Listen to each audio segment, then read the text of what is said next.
السلام عليكم. اللهم صل وسلم وبارك على سيدنا محمد وعلى آله وصحبه وسلم. النهارده هنتكلم عن حاجة في أوقات كتير من عمرنا بنشتكي منها. في أوقات كتير من عمرنا بنسبة 99% بنحس بالإحساس ده. في أوقات ما بنحسش، وفي ناس قليلة ما بتحسش بالإحساس ده، بس بنسبة 99% بيجي وقت بنحس بالذنب. بنحس بالذنب من أي تصرف إحنا عملناه. النهارده هنعرف إيه هي عقدة الذنب، الخصائص بتاعت عقدة الذنب، يعني امتى اقول ان انا دلوقتي عندي عقدة ذنب. هنتكلم عن اسباب عقدة الذنب، وهنتكلم ازاي نتعامل مع عقدة الذنب او ازاي نتخلص من عقدة الذنب. طيب، اول حاجة عقدة الذنب يا جماعة ما بتحصلش كده مرة واحدة. بيبقى في احساس بالذنب، احساس بالذنب ده بيكبر فبيعمل عقدة ذنب. وعقدة الذنب يا جماعة هي احساس دائم مستمر بان انت عملت حاجة غلط او عملت حاجة غلط في حق شخص معين فاذيته. بيبقى معاها احساس بالقلق والذنب طبعا، بيبقى معاها احساس كمان بالكسوف، وساعات كمان بيوصل للعار، ان هو يتكسف ان هو عمل كده.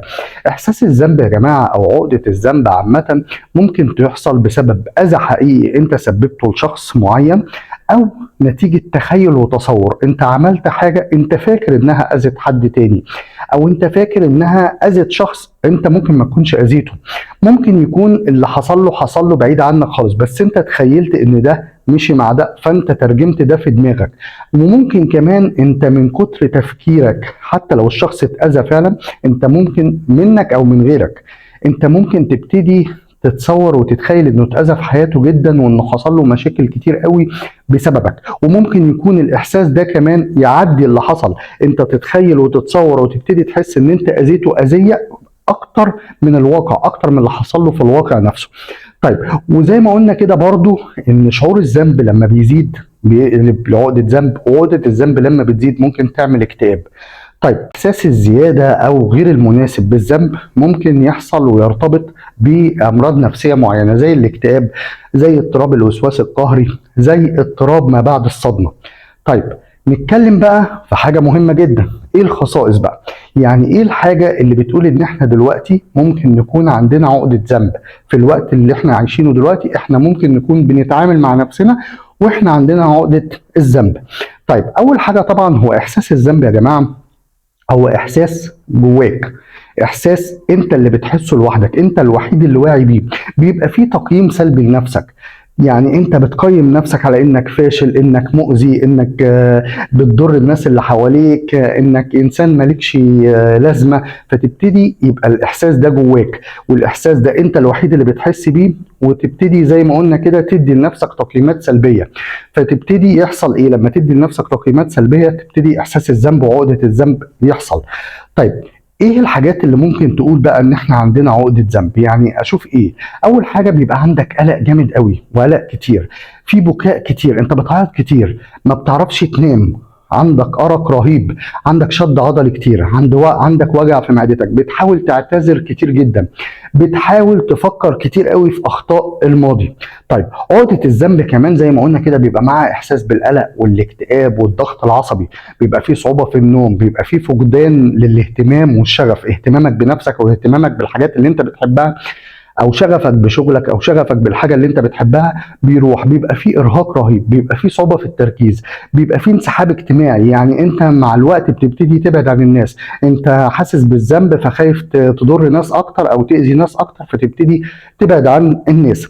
طبعا عقده الذنب ساعات بيبقى ليها تاثير سلبي على الناس، وتبتدي تخلي الانسان اللي حاسس بعقده الذنب يبتدي يبقى حاسس ان هو مش كفء، هو ما عندوش الكفاءة اللي عند غيره، هو ما عندوش الكفاءة في شغله، ما عندوش الكفاءة في الحياة، ما عندوش الكفاءة عامة، يبص لنفسه بصة سلبية. وفي نفس الوقت كمان يبتدي يحس ان هو ما يستحقش يطلع لقدام، ما يستحقش يحقق اهدافه، ما يستحقش يعمل اي حاجة كويسة، ويفضل طول الوقت بيلوم نفسه على كل حاجة، ويبتدي زي ما قلنا كده يحس ان هو مش كفء لاي حاجه. وتاني حاجه يبتدي يلوم نفسه على اي حاجه، وفي نفس الوقت ان هو يبص ان انا ما استحقش ان انا اطلع لقدام، ما استحقش ان انا اعمل حاجه كويسه.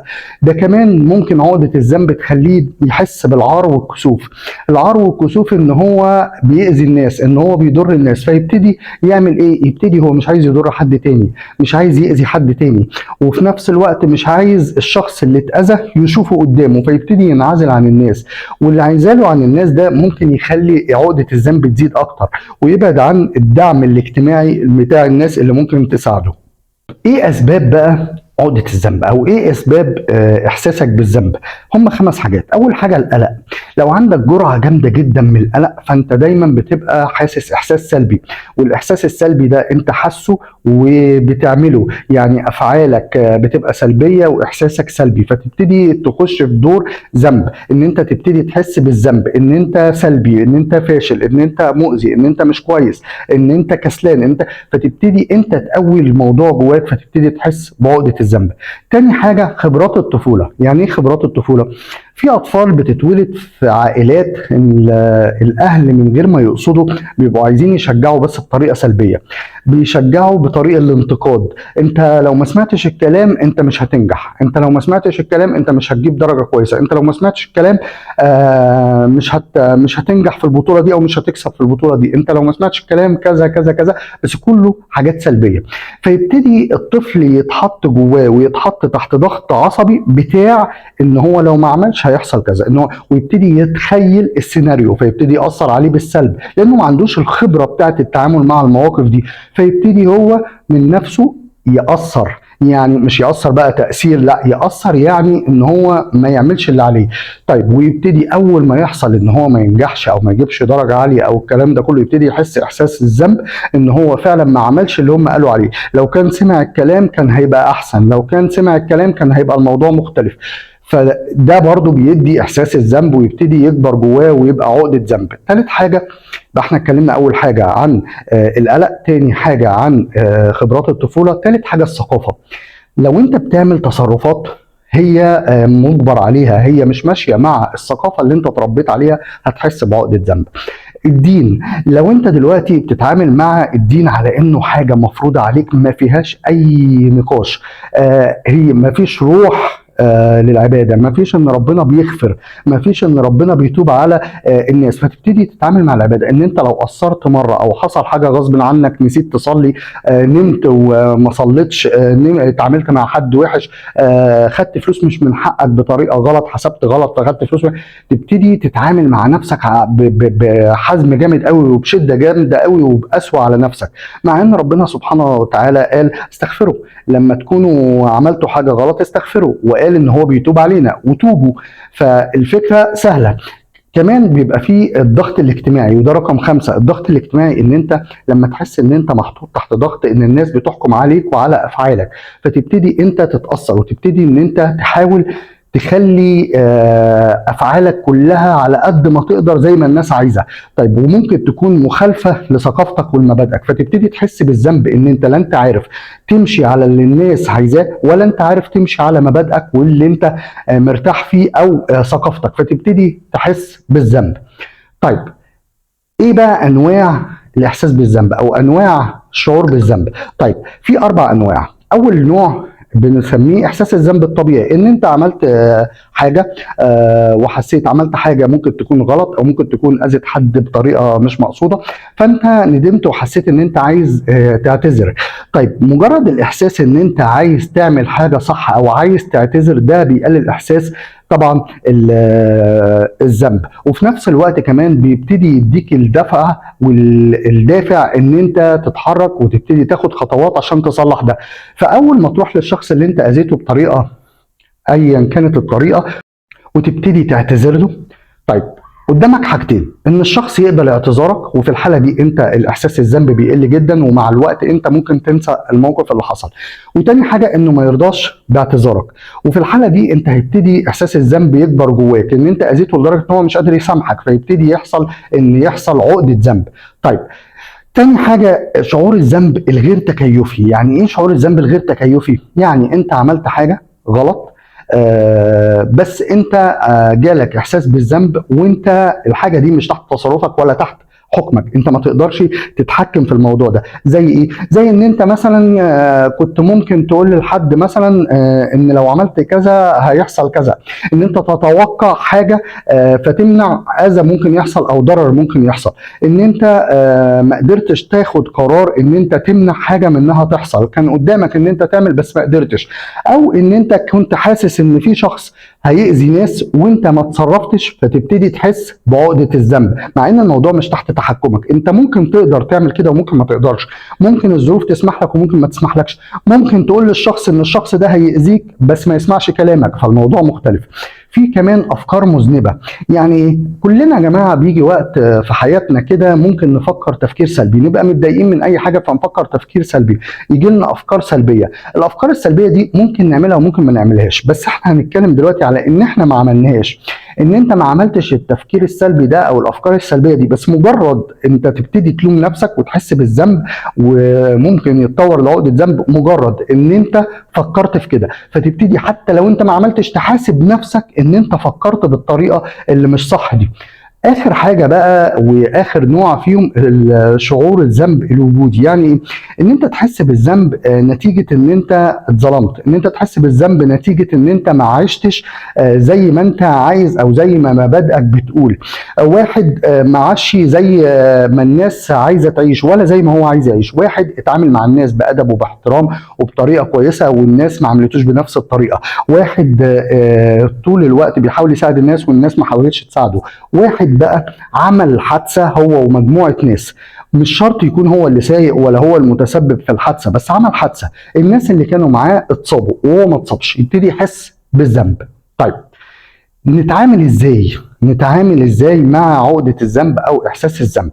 طيب يبقى احنا الاول بس قلنا كده الخصائص بتاع احساس الذنب او عقده الذنب، قلنا الاسباب اللي هي القلق وخبرات الطفوله والثقافه والدين وطبعا الضغط الاجتماعي، وقلنا كمان انواعه.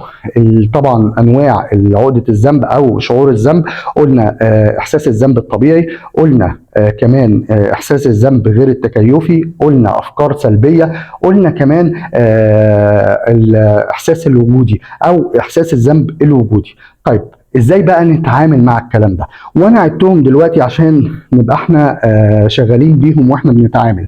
طيب عشان تحافظ على صحتك العقليه وعشان تحافظ على جوده حياتك وتخلي حياتك كويسه وتفكيرك كويس والكلام ده كله، انت لازم تتعامل مع شخص يكون ثقة ان انت تتكلم معاه ويدعمك او يساعدك، وخصوصا لو انت في وقت ده بتتعامل مع عقدة الذنب او انت حاسس بعقدة الذنب. الشخص ده هيساعدك ان انت تعرف انت محتاج ايه. الشخص ده ممكن يكون حد عقلاني صاحبك او حد من اهلك عقلاني بيفكر بعقلانية، ممكن يكون دكتور نفسي، ممكن يكون لايف كوتش، ممكن يكون اخصائي نفسي. الحاجات دي كلها هتديك الفكرة ازاي تتعامل مع الموضوع ده. طيب اول حاجه طبعا ان في ادويه لما تكون انت عندك اكتئاب من عقده الذنب، في ادويه مضادات للاكتئاب، في ادويه مضادات للقلق، في ادويه بتحسن المزاج وبتحسن المود. طيب وفي علاج نفسي. طيب والعلاج النفسي هنقول اول حاجه فيه وحاجه رئيسيه كده العلاج السلوكي المعرفي. يعني ايه العلاج السلوكي المعرفي؟ يعني انت تعرف ايه الافكار السلبيه اللي عندك والافكار السلبيه دي جت منين، وتبتدي تبدل الافكار السلبيه دي بافكار ايجابيه عن طريق ان انت بتفكر في الموضوع او في الحاجه الافكار السلبيه دي بطريقه موضوعيه، ان انت تبص لها من كل النواحي مش من الناحيه السلبيه بس. العلاج السلوكي المعرفي كمان بيساعدك على ان انت تعرف اكتر نفسك، تعرف نفسك اكتر، تعرف شعورك اكتر واحساسك، تعرف سلوكياتك اكتر. طيب وده هيديك اسلحه اكتر في ان انت تحارب ان انت تخش في عقده ذنب.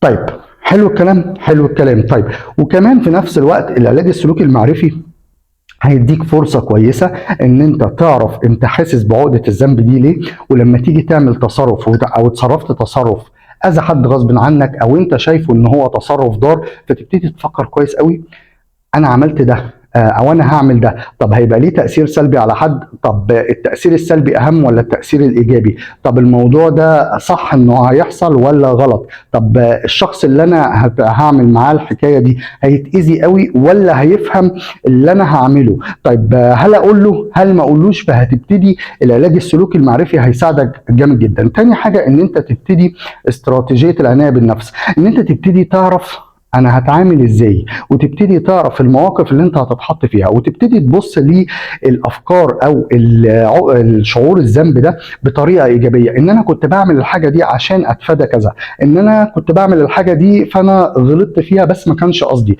طيب ان انا المره الجايه هتعامل مع الموقف بطريقه مختلفه، ان انا اتعلمت من الموقف اللي حصل.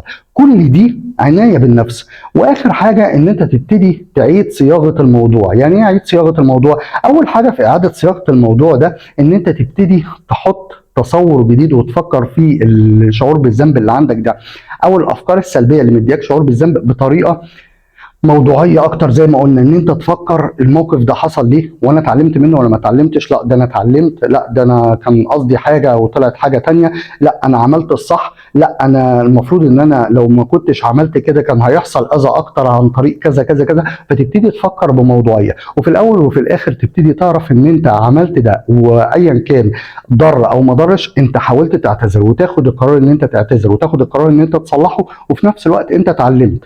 طيب تاني حاجة ان انت تسامح نفسك. لازم تسامح نفسك عشان ان لما تسامح نفسك هتبتدي تعرف تفكر بإيجابية وبموضوعية زي ما قلنا، وتبتدي تعرف تفكر وتتصرف تصرفات إيجابية تطلعك من الموقف وتخليك تتغلب على عقدة الذنب. وتالت حاجة مهمة جدا ان انت لازم تتكلم مع حد، لازم تاخد رأي حد، لازم تاخد رأي زي ما قلنا كده حد ثقة عندك في عيلتك او صاحبك او استشاري نفسي او دكتور نفسي او لايف كوتش، وتبتدي تتكلم معاه وتشوف ايه الصح وايه الغلط. ولو عملت كده انت هتبتدي تعرف حاجات كتير.